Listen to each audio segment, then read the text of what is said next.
Olá, eu sou José Bento Ferreira, sou professor de filosofia e essa é a nossa segunda visita ao acervo virtual do MASP, para o Na Varanda da Casa do Parque.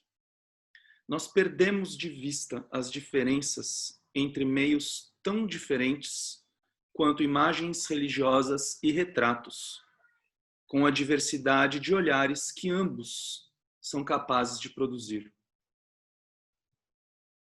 Marie Lefebvre não olha exatamente para nós.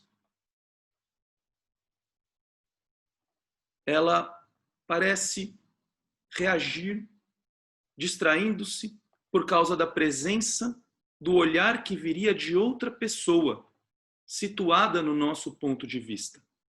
Mal vemos o dorso e a cabeça do cavalo, que se diluem no fundo, sobrepostos pela mancha escura e plana que, conforme observou Paulo Pasta, ilumina a tela de Manet.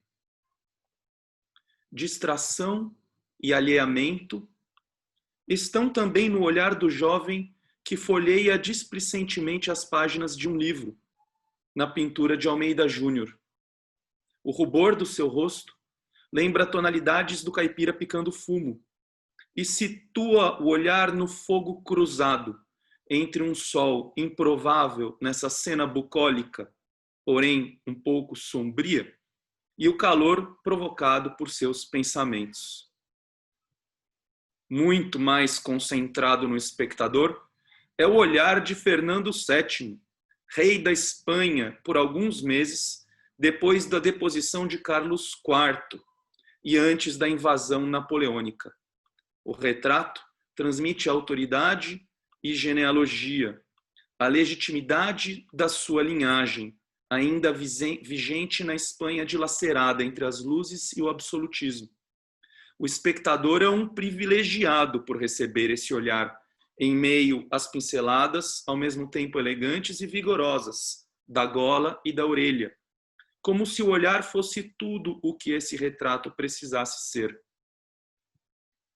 Fixo, porém repleto da experiência de vida de quem atravessou o abismo e observou profundamente as emoções humanas, Gauguin pintou seu próprio olhar em sua segunda visita à Oceania, em meio a doenças e surtos, pouco antes de produzir De Onde Viemos, o que somos, para onde vamos, a grande pintura que sintetiza sua poética. No autorretrato, um corpo rígido, frontal e solene é confrontado pelos vultos de um monge e um índio, os aspectos conflitantes de sua trajetória, onde a vida pessoal coincide com o significado coletivo do trabalho. Como em outras pinturas, Gauguin retoma o tema da paixão de Cristo para falar sobre o seu próprio Calvário, uma paixão profana. A inexistência de globos oculares nos retratos de Modigliani não torna os olhares menos vivos. Pelo contrário, o olhar parece exalar dos olhos de Lunia Sechovska, conforme antigas teorias da visão por estromissão, raios de luz que sairiam dos olhos. Lunia viveu com Modigliani enquanto seu marido servia na Primeira Guerra. Seu retrato não satisfaz uma encomenda, nem mergulha na introspecção, mas transita entre o eu e o outro.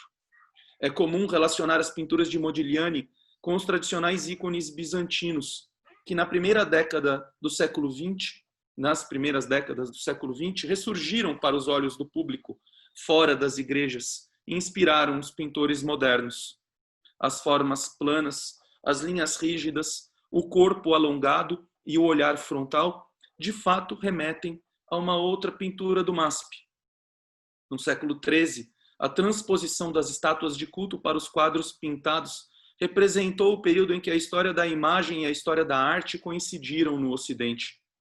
Ordens mendicantes, principalmente os franciscanos, passaram a preferir os quadros às estátuas, e os pintores italianos utilizaram como modelos os ícones trazidos por vezes por artistas gregos itinerantes, numa circulação que se intensificou depois que os cruzados conquistaram Constantinopla, em 1204. Os ícones, mais do que as estátuas, pareciam não feitos por mãos humanas, A majestade de Nossa Senhora do Mestre de Bigalo não é um retrato, não é um meio do corpo, mas a visão de uma dimensão incorpórea. Não foi feita para ser admirada, mas para oferecer conforto e ajuda. Ao contrário da visão convencional que temos dos ícones, como uma arte repetitiva e sem emoção, os novos ícones eram percebidos pelos italianos como imagens que falam, por causa das emoções de amor e lamentação que os espectadores identificavam nos gestos e olhares das figuras. A imagem de Nossa Senhora sentada sobre um trono, com o menino Jesus ao colo, é antiquíssima. Remonta à história antiga dos ícones, como comprova o ícone de Santa Maria em Trastevere, no século VIII. Uma promoção da majestade de Maria abre caminho para as majestades de uma série de santos. Na cristandade latina, o culto das imagens se consolidou a partir de imagens relicários, como a majestade da Santa Fé de Conques, que vagia e gemia durante a noite, e assim protegia o mosteiro onde estava abrigada. Com isso, favoreceu-se no Ocidente a produção de estátuas de culto, como a do Borgo de San Sepulcro, de 1199, que provavelmente servia para o teatro religioso. A crucificação e a majestade de Nossa Senhora tornaram-se as duas imagens mais importantes para o Ocidente cristão medieval. Dois momentos da biografia de Jesus. As majestades de Nossa Senhora apareciam em encenações da visita dos Reis Magos. Sentada para recebê-los, ela apresenta o menino Deus. Porém, assim como o diálogo da mãe com o filho prefigura a paixão, a postura da majestade prefigura a coroação. Sua cabeça excede o quadro, tornando-o análogo ao crucifixo pintado. A roupa forma uma massa rígida e plana, repleto de traços luminosos, que lembram as esculturas. Podemos ver nela algo da massa escura do retrato de Marie Lefebvre, como se cavalgando livremente, Manet buscasse uma versão libertária da majestade. Crucifixos e majestades atribuídos ao mestre de Bigalo pertencem ao momento em que essas imagens começaram a ser transpostas para os novos meios, os quadros pintados. O crucifixo na lógia de Bigalo ainda não obedece o padrão consolidado por Giunta Pisano. João e Maria aparecem ao lado do corpo e não nos quadros laterais. Os olhos de Jesus estão abertos, como os do Volto Santo de Luca. Seu olhar nos lembra o de Gauguin, talvez marcado pelo imaginário religioso que ele viu na Bretanha e no Peru.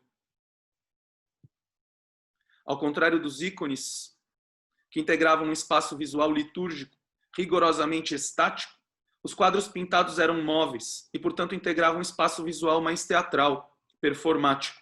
As imagens dos imperadores que circulavam nas moedas eram sempre de perfil. O cristianismo criou uma cultura visual da frontalidade face a face, olhos nos olhos. A mão livre de Maria convida o espectador para participar do diálogo da mãe com o filho. O espectador dirige uma prece para o menino Jesus. O menino não o olha nos olhos. Quem nos atende é Maria, mas nos dirige uma bênção. Seu olhar se volta para o lado, prefigura a crucificação, confirmando que ele é o verdadeiro objeto de adoração. A imagem religiosa convoca o nosso olhar e nos olha de volta.